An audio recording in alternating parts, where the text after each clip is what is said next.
Hello, this is Reverend Don Lewis coming to you from beautiful Florida. And last week, Friday, was New Year's Eve day, and so I did not get an end of the week vlog done. So we haven't set up for the viewer's favorite question yet, and we'll be doing that at the end of this week. So we'll have rather a large number of selections. And those selections will continue with today's question from Kristen Skelton. And Kristen writes to say that she has cleansed her tools with sea salt and warm water. And what do I think of this technique? And my answer to this is that there are many different ways to cleanse magical items, and magical spaces for that matter. And they take many different forms, and what I would say as a general rule is that what you should choose is what is most suitable to the medium that the tools are made from, and also what is most suitable to your personal skills, as well as your personal background. And it is worth noting that certain traditions have preferences in these matters, and if you're studying through a particular tradition and they do have a preference, you should follow it, because other things may be connected to it. Beyond that, it's important to remember that tools are made from many different substances, and some of them will react to different forms of cleansing in different ways. For example, the use of water is not always good. If, for example, you're using certain stones such as selenite, not all stones react well to water. And if, for example, you're using tools that are painted, you want to know what kind of paint it is before you start applying water to it. So you want to be aware of what your tools are made of, because that might have a reasonable effect on how you choose to cleanse them.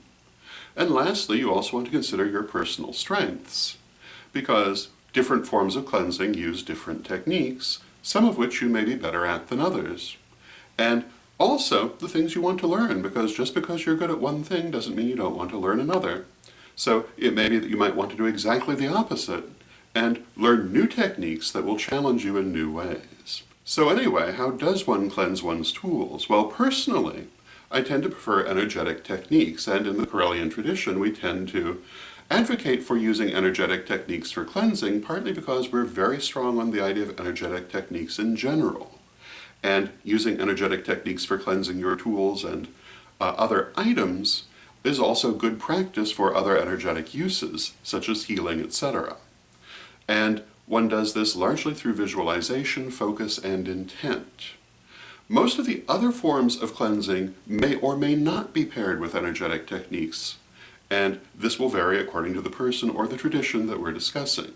Other kinds of cleansing, people will sometimes use burial in salt, they'll use salt and water, they'll use exposure to moonlight, I believe there are some who use exposure to sunlight, they use various different forms of holy water, some will use fumigation, which is purification by smoke, and as you can see, most of these techniques use one element or another as the main medium of the cleansing together with intent, and again, very often, the addition of energetic techniques. Which one of them is the best? Well, I don't know that one of them is necessarily best for everyone, because different people are different, and different tools are also different, and once again, if you're using, for example, water, you want to make sure your tools will stand up to water.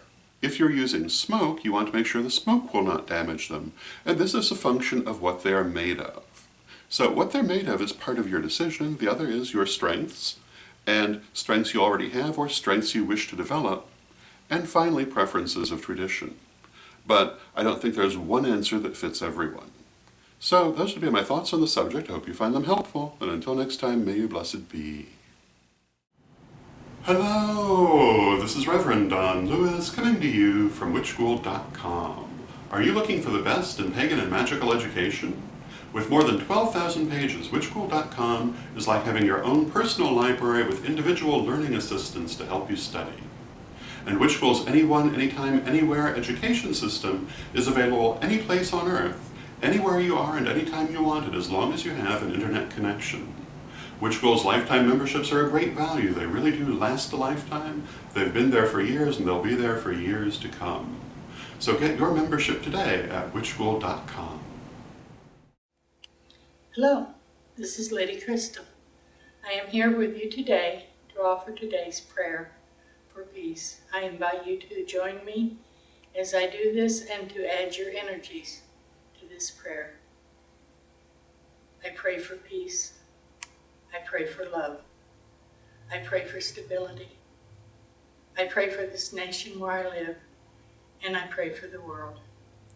May peace, true peace, positive peace, reign everywhere. I thank you.